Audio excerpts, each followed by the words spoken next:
Welcome to Students of Aging, the podcast that honors the incredible journeys and stories of seniors growing older.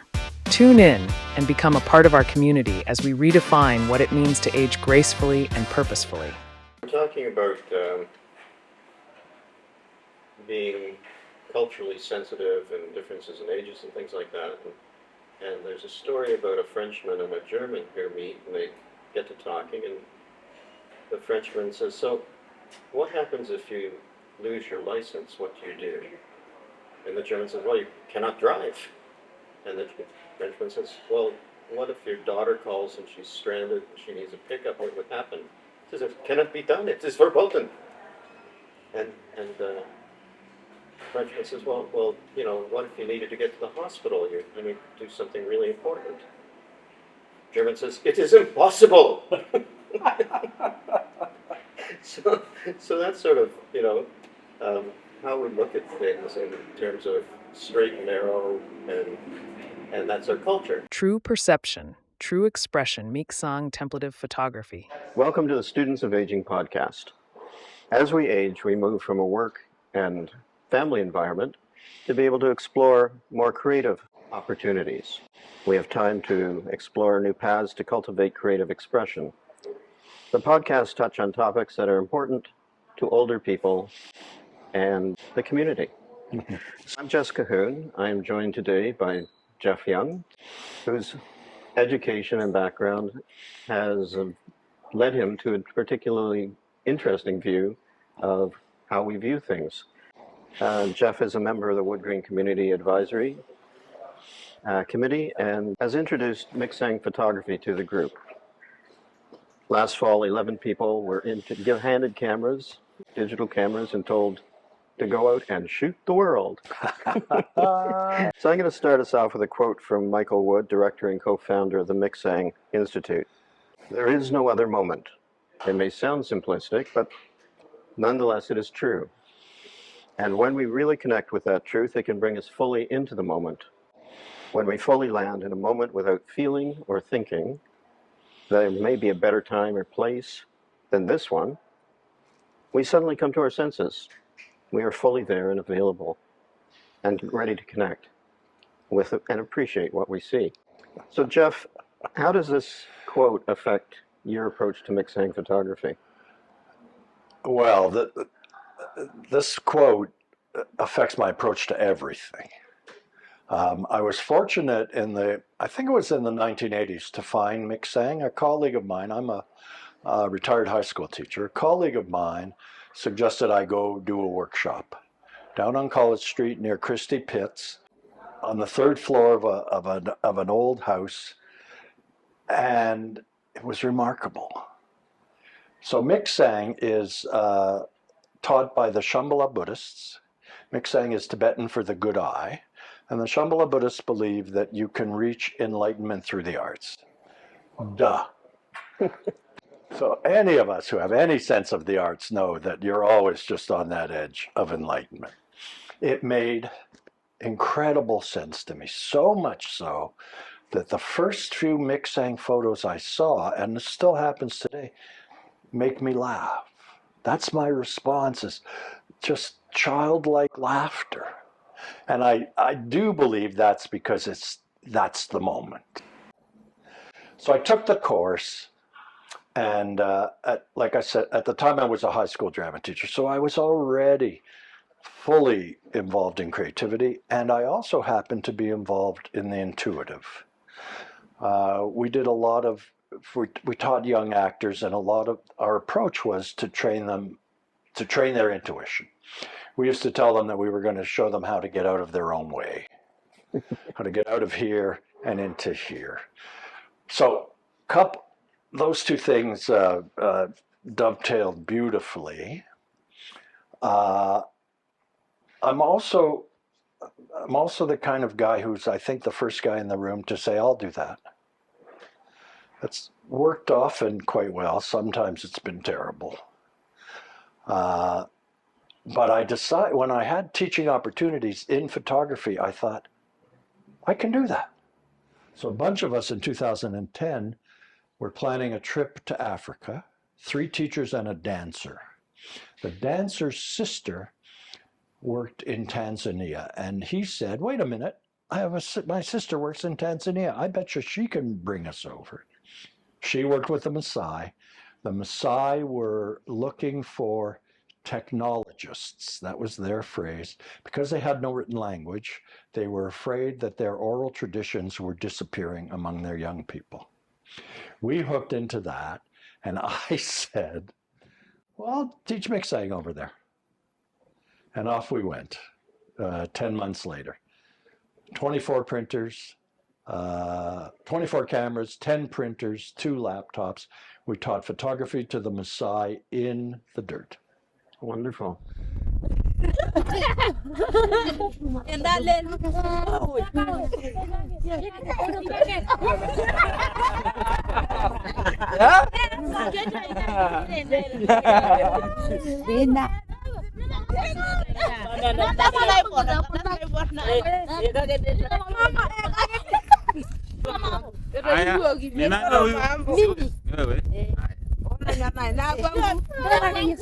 Fast forward to the Wood Green community. There's been how many different groups that you've worked with? So every time I have a chance to offer it, I do. My go-to phrase has been, I have that workshop. I can do that workshop. So at Wood Green, they were talking about doing a photo voice project. And I said, I have a photo project. We talked it over. There I was at Wood Green. I have done the project, the first in Tanzania. We've done it across Ontario with 7 First Nations communities, working with kids for the Ministry of Aboriginal Affairs for Ontario.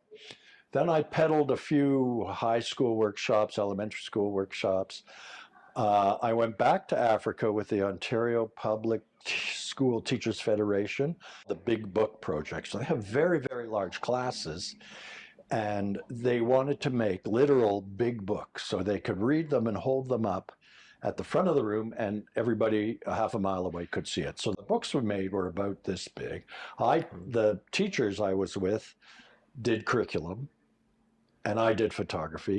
And the participants went out into the streets of Benin and shot their images. First just practice, and then later to be able to make the books. And how does this affect the participants? I know how I was affected, but generally speaking, For the most part, it's wonderful.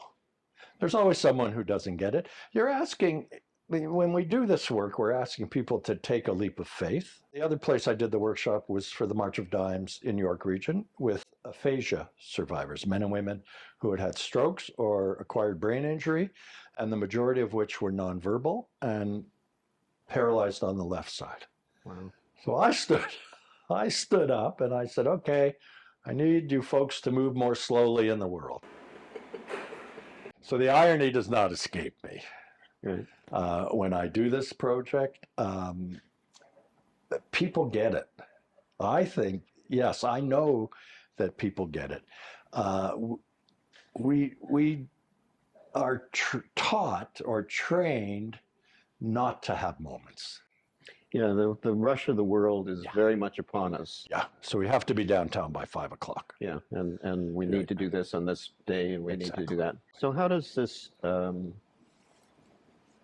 approach change people's perception? Well, the mixing approach says we have to slow down. We have to look. We can't have a good eye until we use it, until we see. So the basic instruction is to slow down in the world, look, and you have a vision, you have a perception. Bring your camera to your eye, click, and move on. I generally work about 10 weeks with different assignments every week. The first assignment is color.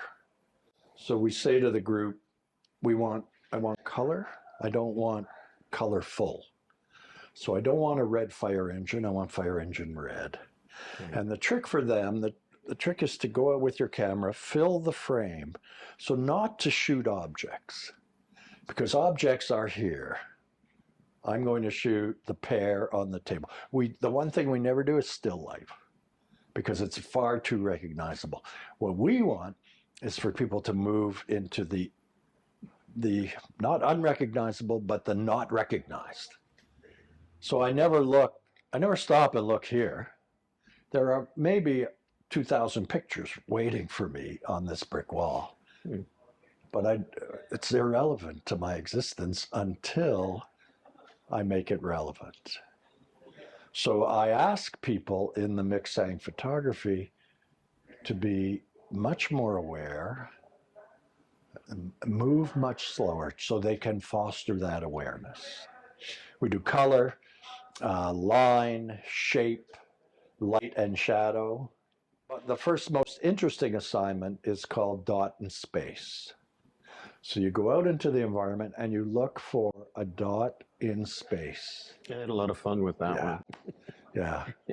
One of my favorites is a little windshield washer thing on the hood of a car.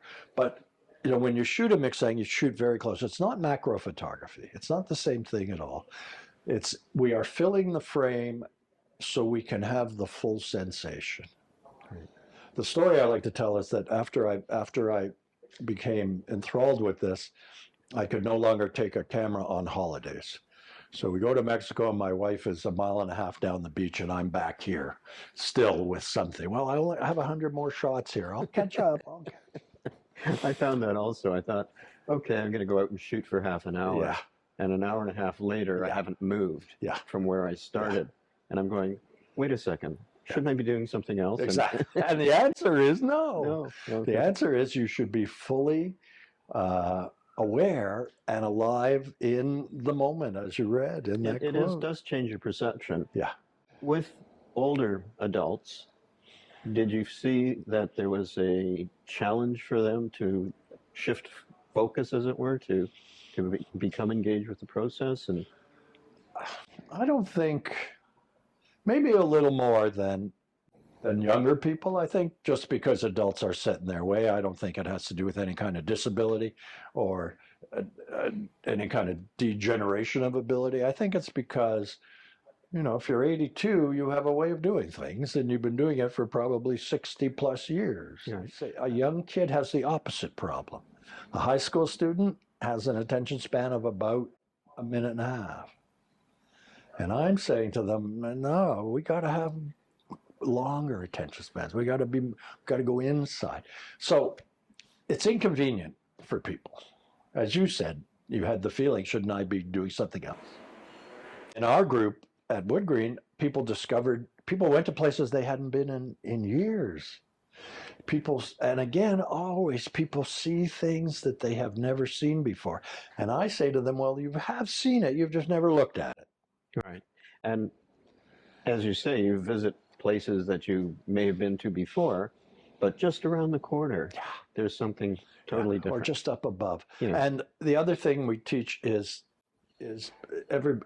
people just want to shoot like this. So what happens if you move the camera up here? We are so designed to look here and a little bit here to make sure that we get our blind spots, but we're not allowed to spend time. We're not allowed to spend time. And did you find that there was a difference between abilities, like people who knew how to use a camera and people who didn't know how to use a camera? Sure, but no difference in perception. So people with more advanced, I use point and shoot cameras because I don't want to use phones. I want this to be a separate tool. And we are so casual with our phones today that I want this to be special. So I have a kit of 10 old point and shoot cameras that still work just fine. The more advanced you are in photography, fantastic, but that tends again to be up here. I put everything on automatic. We use the zoom, the macro if the camera has it. There is no editing. Come together every week and show our shots of the assignment.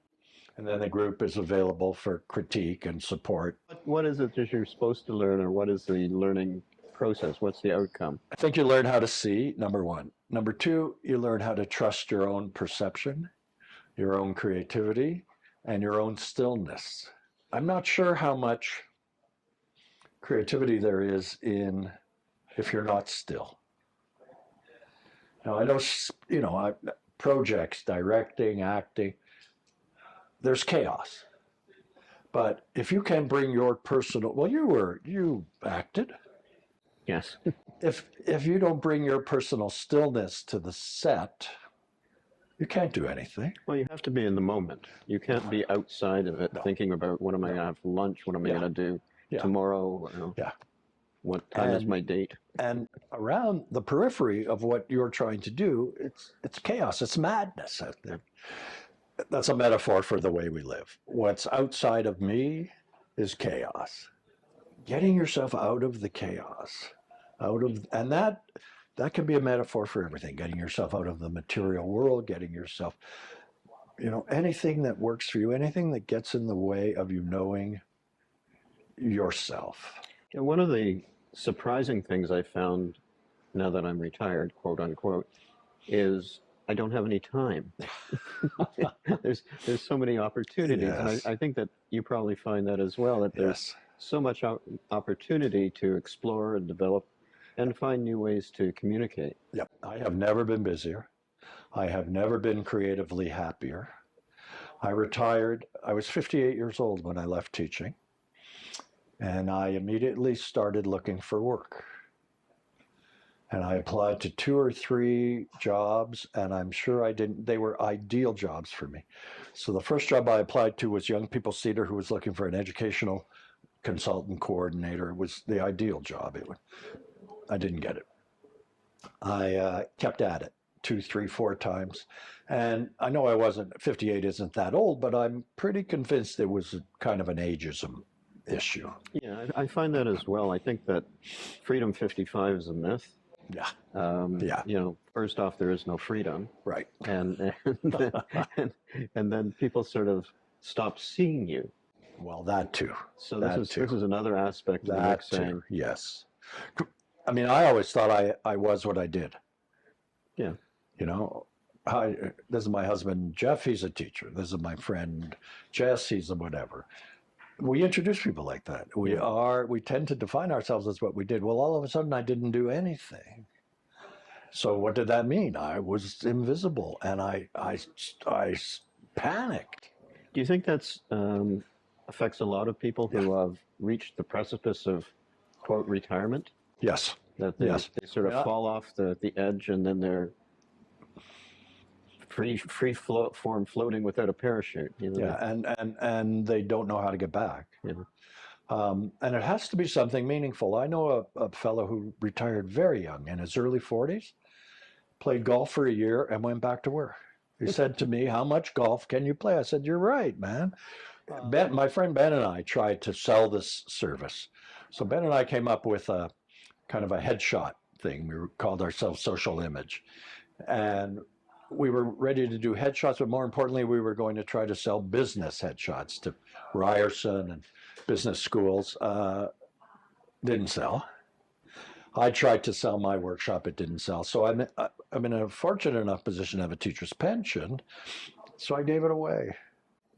And what a blessing. Yeah. So that's not available to everybody. But if you do have some kind of financial freedom, then you must go out and start to fulfill yourself. And outcomes. We had an opportunity to show the photographs in a gallery with an audience. Yeah. And what a wonderful thing that was. It was like people actually saw themselves in a larger community and being appreciated for what they had done. We printed 104 photographs. People stood, yourself included, at their photos, spoke to their photos. My most favorite memory is a fellow I know who has aphasia and is nonverbal, speaks some gibberish. And at our aphasia gallery, the first time I did it, he would drag people by the coat and bring them to his photos, and in gibberish, insist that they see the details that he saw. Men and women in the aphasia workshops would jump up to the screen to point out stuff. Oh, nice. Did you make it? You made it? Me. I know. Yeah. Me. No.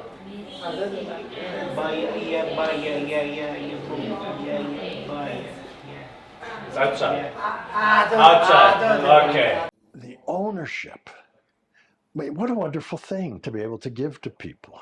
Because I don't know how much of that you have in your life. No, not you, but we have in our lives.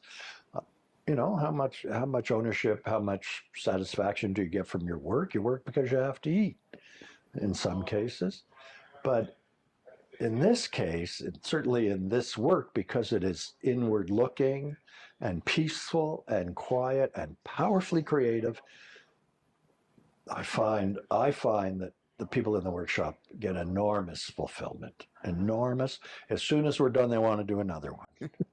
That's what I found. I Yeah, think that we're yeah, all looking forward yeah, to another project. yeah. So what do you get out of it? What's your takeaway? I get the joy of teaching. I love to teach. My wife says I was born to teach. I get to the front of a classroom and some switch goes off. I can feel it. Yeah, I think we're all either teachers or healers.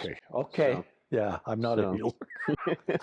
well, in a way you are. Okay, maybe. Because this brings a level of consciousness up and Yeah. ability Okay, to disassociate yeah, from the chaos, yeah, as you call yeah. it. And so I think that in a way you're doing both. I mean, a lot of what I've done, I've probably had 15 or 20 plus clients over the years, all of them pro bono. My first experience doing something similar to this was with the Canadian Centre for Victims of Torture. That was our first gig. Oh. And I interviewed a gentleman, a young man from Uganda, who told me that he had had both his legs broken in Uganda because he was gay. And I thought, he told that to my video camera. He told that story to my video camera. And I thought, wow, first of all, look at how brave this guy is to tell the story. But second of all, now his words are empowering. Now that story can be used as a tool or a weapon in the best sense of the word. Just about everyone I've worked with has been to empower silenced voices. Right. Ben and I did a lot of work with autism, We've shot Autism Santa. So they up in York Region. So they have this man who does Santa who is completely comfortable with kids on the spectrum. So we have the most fantastic photos of Santa lying on the ground with a kid, or a kid, scrunched up or with Santa. They're stunning.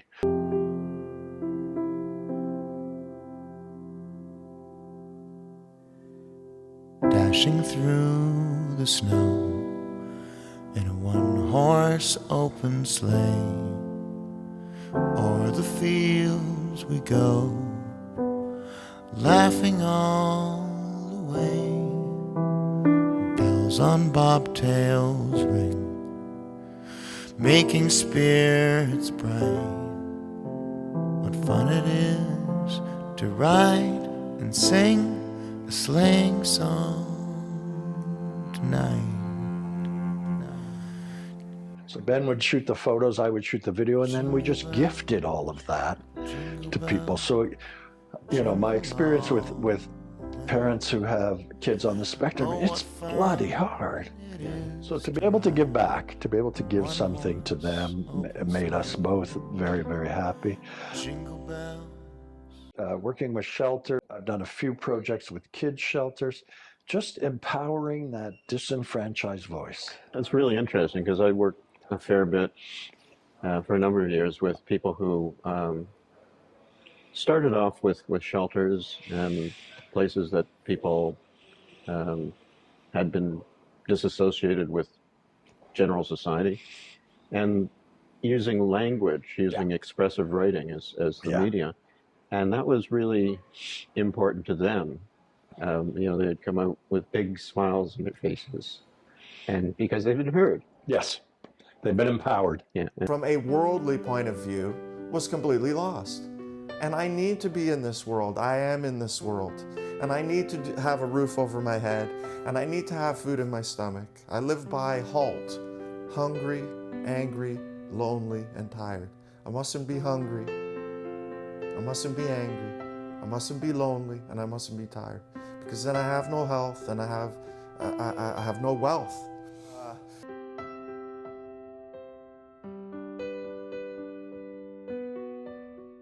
I think that's the power of the workshops that you do and the way that you approach it, it empowers people to express themselves. Yes. Yeah. Not for other people's benefit, but to find themselves Yeah. in a wonderful medium. It has to be safe. Yeah. Which I'm sure you know. If anyone is going to speak truth to you, they have to feel safe doing that. If anyone is going to speak their creative truth to you, they have to feel safe. So I make a lot of jokes, some histrionics here and there. But again, when that incredible photo goes up on the screen, I'm still stopped. And I start laughing, and sometimes I have to sit down. I have to sit down and say, this is, and I say, well, I'm not coming back next week because you guys you know everything. And I love that feeling. Well, this is a wonderful gift. How do you bottle it to share, get other people to? I don't know. I don't know. We've talked a lot about training people to do what I do. I don't know. I don't know. I'm really fortunate that this is an innate ability of mine. When you teach improv, the first thing you teach a student in improv is not to block. So improv is about making offers. So I say to you, oh, look, there's an orange cantaloupe. And what I don't want you to do is say, no, there isn't.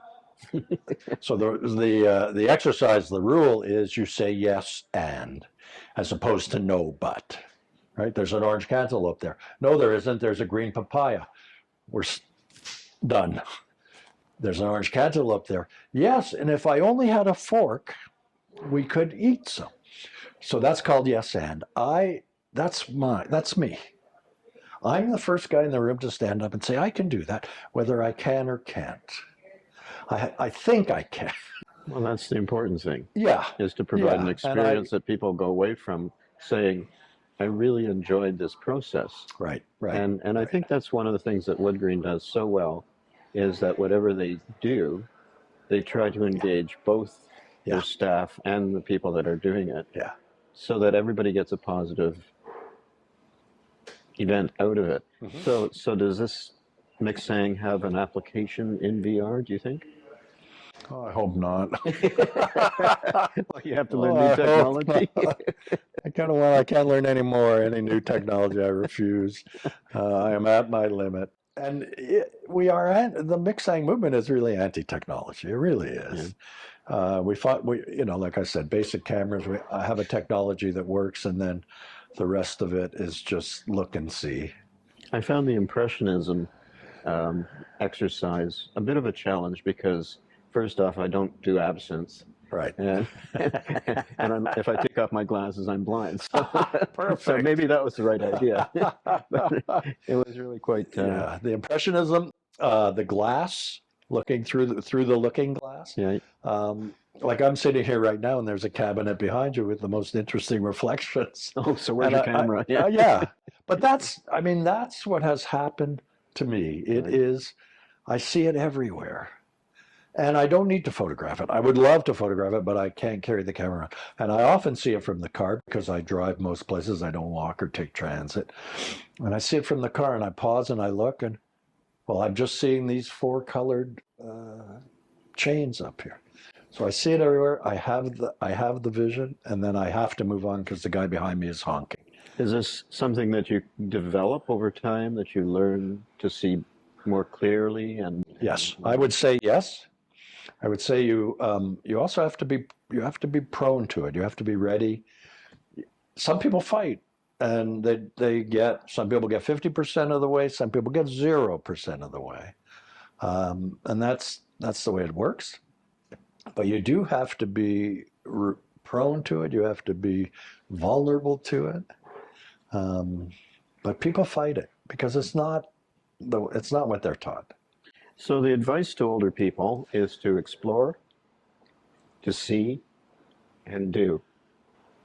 Sitting in your armchair watching television isn't the answer, and maybe Mixang is. Thank you for joining us.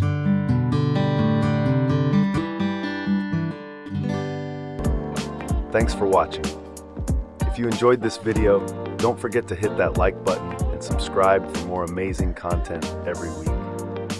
If you want to catch more of our adventures, check out the videos right here on our YouTube channel. And remember to leave a comment below. Let us know what you think or what you'd like to see next. We love hearing from you. Catch you in the next one. On the next episode, Grief and grieving. Grief is a process, it's not just a word. Losing my spouse was the most intense and the one that I don't seem to reconcile.